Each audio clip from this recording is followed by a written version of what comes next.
Hello students, welcome back to SMS education. आज हम अपनी टैली की आज की क्लास में पढ़ेंगे ग्रुप्स और कुछ अकाउंटिंग वोकैब्स के बारे में। तो सबसे पहले बात करते हैं ग्रुप्स की। तो ग्रुप्स क्या होते हैं? तो टैली में जितने भी लेजर्स होते हैं, तो जो सिमिलर टाइप के लेजर्स होते हैं, सिमिलर नेचर के लेजर्स होते हैं, उनके कलेक्शंस को ही ग्रुप कहते हैं। जैसे कि यहाँ लिखा है, group is a collection of ledgers of the same nature. एक जैसे नेचर के लेजर्स के कलेक्शन को ही ग्रुप कहते हैं। जैसे कि अगर हमारे पास 5 लोग हैं जो कि हमारे कस्टमर्स हैं, तो पांचों का नेचर सेम है कि वो हमारे कस्टमर हैं, इसलिए हम उनका एक सेपरेट ग्रुप रखेंगे। तो वही ग्रुप होते हैं टैली में। Tally software automatically creates 28 groups which are used in chart of accounts. तो टैली में प्री डिफाइंड ग्रुप्स की बात करें तो टोटल 28 प्री डिफाइंड ग्रुप्स होते हैं, जिसमें से 15 प्राइमरी ग्रुप्स होते हैं और 13 सब ग्रुप्स होते हैं। टैली हमें टोटल 28 प्री डिफाइंड ग्रुप्स देती है। प्री डिफाइंड का मतलब होता है जो चीज़ें पहले से उसमें बनी होती हैं। तो टैली खोलते ही कोई कंपनी क्रिएट करते ही हमें 28 प्री डिफाइंड ग्रुप्स मिलते हैं, जिसमें से 15 प्राइमरी ग्रुप्स होते हैं। प्राइमरी ग्रुप्स वो होते हैं जो पहले मतलब मेन ग्रुप्स होते हैं, और 13 सब ग्रुप्स होते हैं जो इन 15 ग्रुप्स के अंडर बनाए जाते हैं।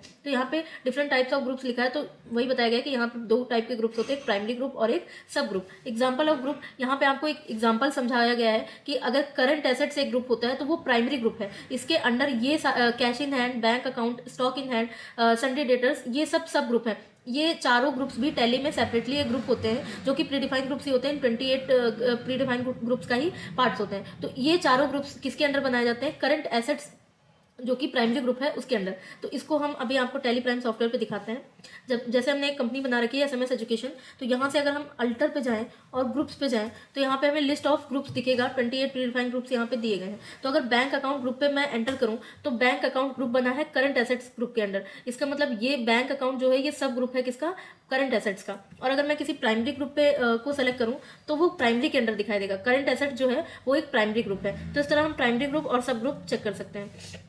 फिर यहाँ पे प्राइमरी ग्रुप की डेफिनेशन लिखी है। Primary group in Tally is main group are structure in hierarchical organization. तो टैली में जो मेन ग्रुप्स होते हैं वो प्राइमरी ग्रुप्स होते हैं। इसमें 15 जो प्राइमरी ग्रुप्स होते हैं, 9 groups are balance sheets item.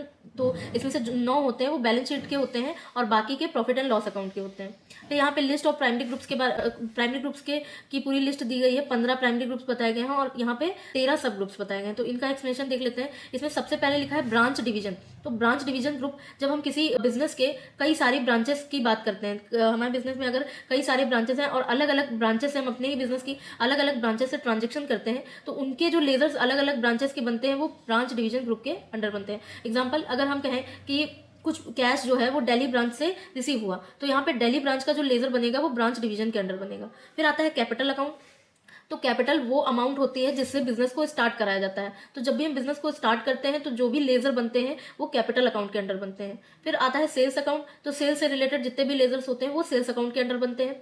Loan, liabilities, assets. तो ऐसे लोन या लाइबिलिटीज, लोन का मतलब होता है ऐसा कोई भी अमाउंट जो किसी को दिया जाता है लोन, एज ए लोन। तो यहाँ पे लाइबिलिटी भी लिखा है और एसेट्स भी लिखा है। तो ऐसे लोन या लाइबिलिटीज जो हमने किसी को दिए हैं, हमने किसी को लोन या उधार दिया है, तो वो लेजर्स लोन, लाइबिलिटीज, एसेट्स के अंडर आएगा।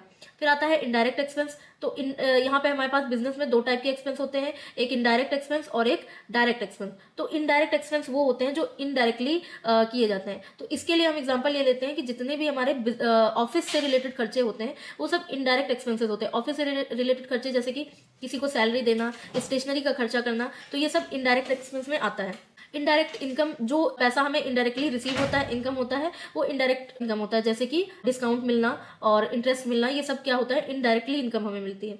सस्पेंस अकाउंट, सस्पेंस अकाउंट उन लेजर से रिलेटेड होता है जिनके बारे में हमें क्लियर इन्फॉर्मेशन नहीं होती है, मतलब पूरी जानकारी नहीं होती। तो जब तक वो पूरी जानकारी हमें नहीं मिलती है तो हम उन लेजर्स को सस्पेंस अकाउंट ग्रुप में बनाते हैं, और जब वो पूरी हमें कंफर्म इन्फॉर्मेशन मिल जाती है तो हम उसको जिस भी अकाउंट से रिलेटेड वो लेजर होता है उसमें डाल देते हैं। फिर आता है करंट लाइबिलिटीज। तो लाइबिलिटीज का मतलब होता है दायित्व। तो ऐसे दायित्व जिनको चुकाने के लिए हमारे पास कम टाइम होता है, 5 साल से या 2 साल से कम टाइम होता है, वो करंट लाइबिलिटीज में आते हैं। Miscellaneous expenses. तो मिसलिनियस एक्सपेंस का मतलब होता है मिले जुले खर्चे। व्यापार में होने वाले छोटे मोटे खर्चों को हम अलग अलग लेजर ना बना के एक ही लेजर बनाते हैं, वो होता है मिसलिनियस एक्सपेंस के अंडर जाता है। फिर आता है परचेज अकाउंट। परचेज से रिलेटेड जितने भी खर्चे होते हैं वो परचेज अकाउंट में आते हैं। Current assets. तो यहाँ पे एसेट्स भी 2 टाइप की दी गई हैं, एक करंट एसेट और एक फिक्स्ड एसेट। तो करंट एसेट्स वो होती हैं जिनकी यूजफुल लाइफ 5 साल से कम होती है, जैसे कि cash in hand, stock in hand. तो ये सारी चीज़ें हमारे पास 5 साल तक, बिजनेस में 5 साल तक नहीं रह सकती, उससे कम ही इनकी यूजफुल लाइफ होती है। तो वो करंट एसेट्स में आता है। फिर आता है डायरेक्ट इनकम, जो भी इनकम हमें डायरेक्टली रिसीव होती है, जैसे कि सेल, रेंट, कोई भी इनकम जो हमें डायरेक्टली रिसीव हो रही है डायरेक्ट इनकम होती है। डायरेक्ट एक्सपेंस, जो भी हम खर्चे डायरेक्टली करते हैं वो डायरेक्ट एक्सपेंस होते हैं। अब इसके लिए मैंने आपको इनडायरेक्ट एक्सपेंस जब बताया था तो बताया था कि जितने भी हमारे ऑफिस से रिलेटेड खर्चे होते हैं वो इनडायरेक्ट एक्सपेंस होते हैं। तो डायरेक्ट एक्सपेंस के बारे में हम बात करेंगे तो ये बोलेंगे कि जितने भी हमारे फैक्ट्री से रिलेटेड एक्सपेंसेस होते हैं जैसे वेजेस, फ्रेट, इलेक्ट्रिसिटी एक्सपेंस, वो सब डायरेक्ट एक्सपेंसेस होते हैं। इन्वेस्टमेंट में हम ऐसे लेजर्स को रखते हैं जहां पर हम कोई पैसा अपना कहीं पे इन्वेस्ट करते हैं, जैसे कि किसी कंपनी के शेयर्स खरीदना, बॉन्ड्स खरीदना, तो वो इन्वेस्टमेंट ग्रुप में आता है। तो ये हमारे 15 प्राइमरी ग्रुप्स हो गए। अब सब ग्रुप्स की बात करते हैं जो इन प्राइमरी ग्रुप में, ये जितने भी हमें सब ग्रुप्स दिख रहे हैं 13, तो ये किसी ना किसी प्राइमरी ग्रुप के अंडर ही बने होते हैं। तो पहला इसमें दिया गया है सन्ड्री क्रेडिटर्स। तो सन्ड्री क्रेडिटर्स का मतलब होता है विविध लेनदार। तो ऐसे अकाउंट जिनको हम पैसे चुकाने हैं, जिनको हमें पैसे चुकाने हैं, वो हमारे क्रेडिटर होते हैं, मतलब लेनदार होते हैं। जैसे अगर हमने किसी से कोई सामान खरीदा तो हम उसको वो पैसा चुकाएंगे, तो वो जिससे सामान खरीदा है वो हमारे क्रेडिटर होते हैं। तो ऐसे लेजर सन्ड्री क्रेडिटर ग्रुप के अंडर आएंगे। नेक्स्ट ग्रुप है हमारा सिक्योर्ड लोन। तो यहाँ पे लोन्स, बिजनेस में जो लोन दिए जाते हैं वो 2 टाइप के होते हैं, एक सिक्योर्ड लोन और एक अनसिक्योर्ड लोन। तो सिक्योर्ड लोन वो होते हैं जिनके पीछे कोई सिक्योरिटी होती है, मतलब कोई चीज़ गिरवी रखी जाती है। जैसे अगर हमने किसी को लोन दिया और उनसे उसके बदले में कोई सिक्योरिटी ली तो वो सिक्योर्ड लोन होते हैं। और अगर हमने किसी को बिना किसी सिक्योरिटी के लोन दिया है तो वो अनसिक्योर्ड लोन होते हैं। लेकिन बिजनेस में अनसिक्योर्ड लोन बहुत कम ही दिए जाते हैं, बहुत रिलायबल लोगों को ही दिए जाते हैं। फिर आता है stock in hand. Stock in hand current assets का सब ग्रुप होता है। तो स्टॉक इन हैंड ऐसा स्टॉक जो अभी करंटली हमारे यूज में है, मतलब अगर हम सेल करेंगे तो डायरेक्टली इसी स्टॉक को सेल करेंगे। नेक्स्ट ग्रुप है हमारा प्रोविजंस। तो प्रोविजंस का मतलब होता है प्रावधान। तो ये ऐसे प्रोविजंस होते हैं जो हमारी कंपनी फ्यूचर में होने वाले ऐसे खर्चे या नुकसान के लिए करता है, ताकि जिनकी अमाउंट हमें अभी कंफर्म नहीं होती है, लेकिन हमें पता है कि ये फ्यूचर में खर्चे होंगे, इसलिए हम वो प्रोविजंस बना के रख लेते हैं। Cash in hand. तो बिजनेस में जितना भी कैश होता है वो कैश इन हैंड ग्रुप के अंडर आता है, जैसे कि कैश एंड पेटी कैश। फिर आता है ड्यूटीज एंड टैक्सेस। तो बिजनेस में जितने भी हम इंडिया में टैक्सेस पे करते हैं वो सारे taxes duties and taxes group के अंडर आते हैं। Deposit assets. तो ये ऐसी एसेट्स का ग्रुप होता है जिनको हमने कहीं पे डिपॉजिट किया हुआ है, मतलब ये एसेट्स करंटली हैं तो हमारी ही, लेकिन करंटली हमारे पास नहीं, इनको हमने कहीं डिपॉजिट किया है। जैसे सिक्योरिटी डिपॉजिट। तो सिक्योरिटी डिपॉजिट की अमाउंट एक पर्टिकुलर टाइम या हमारा कॉन्ट्रैक्ट खत्म होने के बाद हमें वापस मिल जाती है, इसलिए वो एसेट होती है, बट वो अभी हमने कहीं डिपॉजिट की है, इसलिए हम उसको डिपॉजिट एसेट्स ग्रुप के अंडर रखते हैं। फिर आता है bank OD account. Bank OD account का मतलब होता है बैंक ओवरड्राफ्ट अकाउंट। तो ओवरड्राफ्ट का मतलब होता है, ओवरड्राफ्ट एक सर्विस होती है जो बैंक अपने कुछ रिलायबल कस्टमर्स को ही देती है। इसमें बैंक कस्टमर्स को ये परमिशन देती है कि वो अपने बैंक में डिपॉजिट अमाउंट से कुछ ज़्यादा विड्रॉ कर सकता है। तो इसके लिए बैंक अपने कस्टमर से कुछ नॉमिनल चार्जेस लेती है और उसके बदले में बैंक ये सर्विस अपने कस्टमर्स को देती है। तो अगर हम ऐसे कोई ट्रांजेक्शन कर रहे हैं तो उसको बैंक ओडी अकाउंट ग्रुप में रखेंगे। फिर आता है अनसिक्योर्ड लोन, जिसके बारे में अभी मैंने बताया था कि ऐसे लोन जिनके पीछे कोई सिक्योरिटी नहीं होती है वो अनसिक्योर्ड लोन होते हैं। सन्ड्री डेटर्स, इनका मतलब होता है विविध देनदार। तो देनदार ऐसे अकाउंट्स होते हैं जिनसे हमें पैसे लेने होते हैं, मतलब जैसे कि हमारे कोई कस्टमर है तो उनको जब हम सामान बेचेंगे तो वो उसके बदले में हमें पैसे चुकाएंगे, तो वो हमारे सन्ड्री डेटर्स हुए। फिर आता है बैंक अकाउंट। बिजनेस में जितने भी बैंक से ट्रांजेक्शन किया जाता है वो सब बैंक अकाउंट ग्रुप के अंडर आते हैं। Reserve and surplus. तो रिजर्व एंड सरप्लस हमारे बिजनेस के प्रॉफिट का वो हिस्सा होता है जिसको हम इन फ्यूचर होने वाले खर्चों के लिए रिजर्व करके रखते हैं। Loan and advance assets. ऐसे लोन या एडवांस में जो भी पैसा होता है वो हमने अगर किसी को लोन या एडवांस दिया है तो वो loan and advance group asset group के अंडर आता है।